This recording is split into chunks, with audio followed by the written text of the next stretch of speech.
വടക്കൻ കേരളത്തിന്റെ വലിയൊരു സ്വപ്നമായിരുന്നു കണ്ണൂർ എയർപോർട്ട്. മലബാറിലെ പ്രവാസികൾക്ക് ഇത് വലിയ ആശ്വാസമാകുമെന്ന് എല്ലാവരും കരുതി.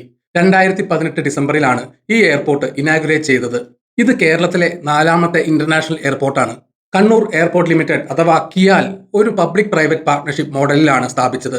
കേരള സർക്കാർ, പ്രവാസികൾ, വ്യവസായികൾ, മറ്റ് സ്ഥാപനങ്ങൾ എന്നിവർക്കെല്ലാം ഇതിൽ ഇക്വിറ്റി പാർട്ടിസിപ്പേഷൻ ഉണ്ട്. എന്നാൽ ഈ എയർപോർട്ട് ഉദ്ഘാടനം ചെയ്ത ശേഷം നിരവധി ചോദ്യങ്ങൾ ഉയർന്നിട്ടുണ്ട്. എയർപോർട്ടിന്റെ ഫിനാൻഷ്യൽ സ്റ്റാറ്റസ് എങ്ങനെയുണ്ട്? ഇത് ലാഭത്തിലാണോ നഷ്ടത്തിലാണോ? ഈ ചോദ്യങ്ങൾക്കാണ് നമ്മൾ ഇന്ന് ഉത്തരം കണ്ടെത്താൻ ശ്രമിക്കുന്നത്.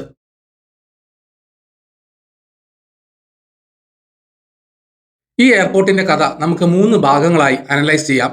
ഭാഗം 1, സാമ്പത്തിക നിലയും കടബാധ്യതയും. ഒരു എയർപോർട്ടിന്റെ വിജയം അളക്കുന്നതിൽ അതിന്റെ സാമ്പത്തിക സ്ഥിതിക്ക് വലിയ പങ്കുണ്ട്.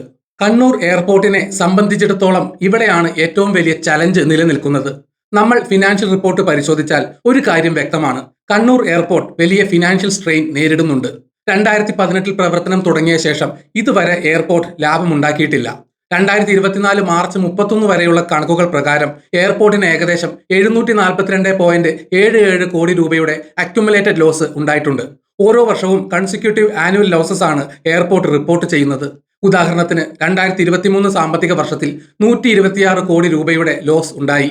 എന്നാൽ 2024 സാമ്പത്തിക വർഷം ഇത് 169 കോടി രൂപയായി വർദ്ധിച്ചു. ഇതിന് പ്രധാന കാരണം ഇനീഷ്യൽ ഓപ്പറേഷണൽ കോസ്റ്റ് വളരെ കൂടുതലാണ് എന്നതാണ്. പക്ഷേ ഇവിടെ ഒരു പോസിറ്റീവ് ടേൺ അറൗണ്ട് കാണാൻ സാധിക്കുന്നുണ്ട്. ഏറ്റവും പുതിയ റിപ്പോർട്ടുകൾ പ്രകാരം എയർപോർട്ടിന്റെ റവന്യൂ വളരുകയാണ്.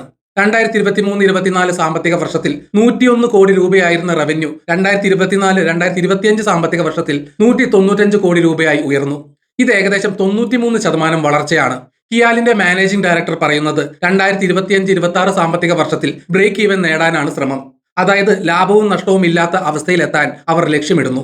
2025-26 250 കോടി രൂപയുടെ ടേൺ ഓവറാണ് കിയാൽ പ്രതീക്ഷിക്കുന്നത്. എങ്കിലും എയർപോർട്ടിന് വലിയ ഡെറ്റ് ബേർഡൻ ഉണ്ട്. കടത്തിന്റെ അളവ് ഇക്വിറ്റിയേക്കാൾ കൂടുതലാണ്. ഇത് കിയാലിന്റെ ഫ്യൂച്ചർ ഫിനാൻഷ്യൽ സ്റ്റെബിലിറ്റിക്ക് ഒരു ഭീഷണിയാണ്. എയർപോർട്ടിന്റെ ലിക്വിഡിറ്റി നില വളരെ ദുർബലമാണ്. അതായത് പെട്ടെന്നുള്ള ആവശ്യങ്ങൾ നിറവേറ്റാൻ നിലവിലെ അസറ്റ്സ് മതിയാകില്ല.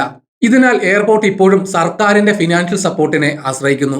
കേരള സർക്കാർ ഇൻഫ്രാസ്ട്രക്ചർ ഡെവലപ്മെന്റിന് വേണ്ടി 2025-26 ബജറ്റിൽ 526.63 കോടി രൂപ അനുവദിച്ചിട്ടുണ്ട്. ഈ സർക്കാർ സപ്പോർട്ടാണ് എയർപോർട്ടിനെ നിലനിർത്തുന്നത്. അതുകൊണ്ട് സാമ്പത്തികമായി കണ്ണൂർ എയർപോർട്ട് ഒരു ഫെയിലിയർ ആണ് എന്ന് പറയാൻ കഴിയില്ല. എന്നാൽ ഇത് വലിയ സ്ട്രെസ് നേരിടുന്ന ഒരു പ്രൊജക്റ്റാണ്. ലാഭത്തിലേക്ക് എത്താൻ ഇനിയും ഒരുപാട് ദൂരം സഞ്ചരിക്കാനുണ്ട്. ഭാഗം 2, പ്രവർത്തന മികവും യാത്രക്കാരുടെ എണ്ണവും. നമുക്കിനി എയർപോർട്ടിന്റെ ഓപ്പറേഷണൽ പെർഫോമൻസ് നോക്കാം. അതായത് എത്ര യാത്രക്കാർ വന്നു, എത്ര വിമാനങ്ങൾ പറന്നു എന്നൊക്കെ പരിശോധിക്കാം. കണ്ണൂർ എയർപോർട്ട് പ്രധാനമായും വടക്കൻ മലബാറിലെ പ്രവാസി സമൂഹത്തെയാണ് ലക്ഷ്യമിട്ടത്. ഗൾഫ് രാജ്യങ്ങളിലേക്കാണ് ഇവിടെ നിന്ന് കൂടുതൽ ഇന്റർനാഷണൽ ഫ്ലൈറ്റ്സ് പോകുന്നത്. 2024-25 സാമ്പത്തിക വർഷത്തിൽ 13.4 ലക്ഷം യാത്രക്കാരെ കിയാൽ കൈകാര്യം ചെയ്തു. 2023-24 സാമ്പത്തിക വർഷത്തിൽ ഇത് 11.77 ലക്ഷം ആയിരുന്നു. ഇതിൽ ഡൊമസ്റ്റിക് യാത്രക്കാർ 4.13 ലക്ഷവും ഇന്റർനാഷണൽ യാത്രക്കാർ 7.64 ലക്ഷവുമായിരുന്നു. വർഷം തോറും യാത്രക്കാരുടെ എണ്ണത്തിൽ ഗ്രോത്ത് കാണുന്നുണ്ട്. 2024-25 സാമ്പത്തിക വർഷത്തിൽ മൊത്തം യാത്രക്കാരുടെ എണ്ണത്തിൽ 7% വർധനവുണ്ടായി. ഇന്റർനാഷണൽ ട്രാഫിക്കിൽ 14% വളർച്ചയുണ്ടായി. ഇത് ഒരു നല്ല സൈനാണ്. ദിവസവും ഏകദേശം 35 ഡെയിലി ഡിപ്പാർച്ചേഴ്സ് കണ്ണൂരിൽ നിന്ന് നടക്കുന്നുണ്ട്. ഇതിൽ 14-15 എണ്ണം ഇന്റർനാഷണൽ ഫ്ലൈറ്റ്സ് ആണ്. കൂടുതലും അബുദാബി പോലുള്ള ഗൾഫ് ലക്ഷ്യസ്ഥാനങ്ങളിലേക്കാണ്. ഡൊമസ്റ്റിക് രംഗത്ത് ബംഗളൂരു, മുംബൈ എന്നിവയാണ് പ്രധാന ഡെസ്റ്റിനേഷൻ. എന്നാൽ കേരളത്തിലെ മറ്റ് എയർപോർട്ടുകളുമായി താരതമ്യം ചെയ്യുമ്പോൾ കണ്ണൂർ വളരെ പിന്നിലാണ്. ഉദാഹരണത്തിന് കൊച്ചി ഇന്റർനാഷണൽ എയർപോർട്ട് അഥവാ സിയാൽ ഒരു വർഷം 1 കോടിയിലധികം യാത്രക്കാരെ കൈകാര്യം ചെയ്യുന്നു. സിയാൽ കേരളത്തിലെ ആകെ വ്യോമയാനത്തിന്റെ 63% ഷെയർ കൈവശം വെക്കുന്നു. അതുകൊണ്ട് യാത്രക്കാരുടെ എണ്ണത്തിൽ കിയാൽ ഇപ്പോഴും അതിന്റെ പൊട്ടൻഷ്യലിൽ എത്തിയിട്ടില്ല. പക്ഷേ പ്രവർത്തന മികവിൽ കണ്ണൂർ എയർപോർട്ട് മുന്നിലാണ്. എയർപോർട്ട് കൗൺസിൽ ഇന്റർനാഷണലിന്റെ എയർപോർട്ട് സർവീസ് ക്വാളിറ്റി സർവേ പ്രകാരം കണ്ണൂർ എയർപോർട്ടിന് അവാർഡ് ലഭിച്ചു. 2024 2 മില്യൺ യാത്രക്കാർക്ക് താഴെയുള്ള വിഭാഗത്തിലെ ബെസ്റ്റ് എയർപോർട്ട് അവാർഡ് കണ്ണൂർ നേടി. യാത്രക്കാർക്ക് ലഭിക്കുന്ന പാസഞ്ചർ എക്സ്പീരിയൻസിൽ കണ്ണൂർ, കൊച്ചി എയർപോർട്ടുകൾ മുന്നിലാണ്. ചെക്ക് ഇൻ പ്രൊസീജിയേഴ്സ്, വൃത്തി, മറ്റ് സൗകര്യങ്ങൾ എന്നിവയിലെല്ലാം കിയാലിന് മികച്ച റേറ്റിംഗ് ഉണ്ട്. അതുകൊണ്ട് ഓപ്പറേഷണൽ എക്സലൻസിന്റെ കാര്യത്തിൽ കണ്ണൂർ എയർപോർട്ട് ഒട്ടും മോശമല്ല. ലോകോത്തര നിലവാരത്തിലുള്ള സൗകര്യങ്ങൾ ഇവിടെയുണ്ട്. യാത്രക്കാരുടെ എണ്ണത്തിലുള്ള കുറവിന് കാരണം മറ്റ് ചില എക്സ്റ്റേണൽ ഫാക്ടേഴ്സ് ആണ്. ഭാഗം 3, പ്രധാന വെല്ലുവിളികളും തടസ്സങ്ങളും. കണ്ണൂർ എയർപോർട്ട് നേരിടുന്ന ഏറ്റവും വലിയ ഇഷ്യൂസ് എന്തൊക്കെയാണെന്ന് നോക്കാം. ഇത് എയർപോർട്ടിന്റെ വിജയത്തെ നേരിട്ട് ബാധിക്കുന്ന കാര്യങ്ങളാണ്. Point of call status. ഇതാണ് കിയാലിന്റെ വളർച്ച തടയുന്ന ഏറ്റവും വലിയ റോഡ് ബ്ലോക്ക്. ഒരു വിദേശ എയർലൈൻസിന് ഒരു രാജ്യത്തെ വിമാനത്താവളത്തിൽ സർവീസ് തുടങ്ങാൻ അവിടുത്തെ സർക്കാരിന്റെ അപ്രൂവൽ വേണം. ഇതിനെയാണ് പോയിന്റ് ഓഫ് കോൾ സ്റ്റാറ്റസ് എന്ന് പറയുന്നത്.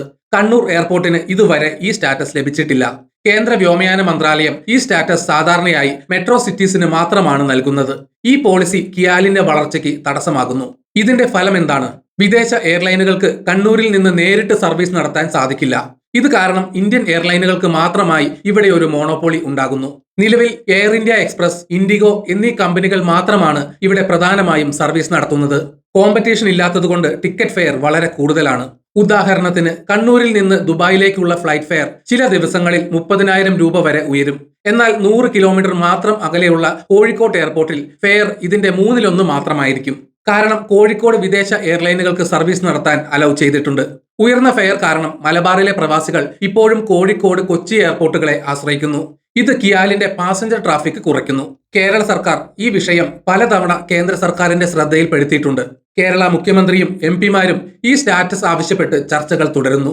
എയർപോർട്ടിന്റെ പൊട്ടൻഷ്യൽ വർദ്ധിപ്പിക്കാൻ റൺവേയുടെ എക്സ്പാൻഷൻ അനിവാര്യമാണ്. നിലവിൽ 3050 മീറ്റർ ഉള്ള റൺവേ 4000 മീറ്ററായി വർദ്ധിപ്പിക്കാൻ തീരുമാനിച്ചിരുന്നു. വലിയ വിമാനങ്ങൾ ഓപ്പറേറ്റ് ചെയ്യാനും കൂടുതൽ ദൂരത്തേക്ക് ഡയറക്ട് ഫ്ലൈറ്റ്സ് തുടങ്ങാനും ഈ എക്സ്പാൻഷൻ അത്യാവശ്യമാണ്. എന്നാൽ ഈ വികസനം 8 വർഷമായി സ്റ്റാൾഡ് ആയി കിടക്കുകയാണ്. റൺവേ വികസനത്തിനായി 245 ഏക്കർ ഭൂമി ഏറ്റെടുക്കേണ്ടതുണ്ട്. ഇതിനായി 1000 കോടി രൂപയിലധികം വേണ്ടിവരും. കേരള സർക്കാരിന്റെ ഫിനാൻഷ്യൽ ക്രൈസിസ് കാരണം ഈ ലാൻഡ് അക്വിസിഷൻ നടപ്പാക്കാൻ കഴിയുന്നില്ല. ഇത് 200-ലധികം കുടുംബങ്ങളെ ദുരിതത്തിലാക്കുന്നു. വികസനം പൂർത്തിയാകാത്തത് എയർപോർട്ടിന്റെ വളർച്ചയെ കാര്യമായി ബാധിക്കുന്നുണ്ട്. ചില പ്രധാനപ്പെട്ട ഡൊമസ്റ്റിക് റൂട്ട്സിലെ ഷെഡ്യൂളിംഗ് യാത്രക്കാർക്ക് ബുദ്ധിമുട്ടുണ്ടാക്കുന്നു. ഉദാഹരണത്തിന് ആവശ്യക്കാർ ഏറെയുള്ള മുംബൈ സർവീസ് പുലർച്ചെ 1:20-നാണ്. ഈ ടൈമിംഗ് കാരണം പല യാത്രക്കാരും കോഴിക്കോട്ട് എയർപോർട്ടിനെ ആശ്രയിക്കാൻ നിർബന്ധിതരാകുന്നു. അവസാനമായി കണ്ണൂർ ഇന്റർനാഷണൽ എയർപോർട്ട് ഒരു പരാജയമാണോ എന്ന ചോദ്യത്തിലേക്ക് നമുക്ക് തിരികെ വരാം. കിയാൽ ഒരു ടോട്ടൽ ഫെയിലിയർ ആണ് എന്ന് പറയാൻ സാധിക്കില്ല. കാരണം ഇതൊരു ലോകോത്തര നിലവാരമുള്ള ഇൻഫ്രാസ്ട്രക്ചർ ആണ്. പാസഞ്ചർ എക്സ്പീരിയൻസിൽ ഇത് മികച്ച റേറ്റിംഗ് നേടിയിട്ടുണ്ട്. കഴിഞ്ഞ ഫിസ്ക്കൽ ഇയറിൽ ശക്തമായ റവന്യൂ വളർച്ച രേഖപ്പെടുത്തി. എന്നാൽ കിയാൽ അതിന്റെ പൊട്ടൻഷ്യലിൽ എത്തിയിട്ടില്ല എന്നതും സത്യമാണ്. ഇത് വലിയ അക്യുമുലേറ്റഡ് ലോസിലാണ് പ്രവർത്തിക്കുന്നത്. മറ്റ് എയർപോർട്ടുകളെ അപേക്ഷിച്ച് പാസഞ്ചർ ട്രാഫിക് കുറവാണ്. ഇതിന് കാരണം എയർപോർട്ടിന്റെ മാനേജ്മെന്റിന്റെ ഇൻഎഫിഷ്യൻസി അല്ല, മറിച്ച് കേന്ദ്ര സർക്കാരിന്റെ പോയിന്റ് ഓഫ് കോൾ സ്റ്റാറ്റസ് നിഷേധവും റൺവേ എക്സ്പാൻഷനിലെ ഡിലേയുമാണ്. ഈ പോളിസി ലെവൽ പ്രശ്നങ്ങളാണ് കിയാലിന്റെ ഫിനാൻഷ്യൽ വയബിലിറ്റിയെ തകർക്കുന്നത്. മലബാറിലെ പ്രവാസി സമൂഹത്തിന്റെ ആവശ്യങ്ങൾ നിറവേറ്റാൻ കിയാൽ അനിവാര്യമാണ്. ഈ എയർപോർട്ട് പൂർണ്ണ വിജയമാക്കണമെങ്കിൽ പോയിന്റ് ഓഫ് കോൾ സ്റ്റാറ്റസ് ഉടൻ നൽകണം. വിദേശ എയർലൈനുകൾക്ക് ആക്സസ് ലഭിക്കുമ്പോൾ ഫെയർ കുറയുകയും ട്രാഫിക് കൂടുകയും ചെയ്യും.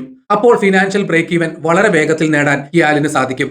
ഇത് വെറും ഒരു വിമാനത്താവളം മാത്രമല്ല, വടക്കൻ കേരളത്തിന്റെ എക്കണോമിക് എഞ്ചിൻ ആകാനുള്ള സാധ്യത ഇതിനുണ്ട്. അതിനായി പൊളിറ്റിക്കൽ സപ്പോർട്ടും പോളിസി ചേഞ്ചസും ഉണ്ടാകേണ്ടത് അത്യാവശ്യമാണ്. എല്ലാവർക്കും നന്ദി.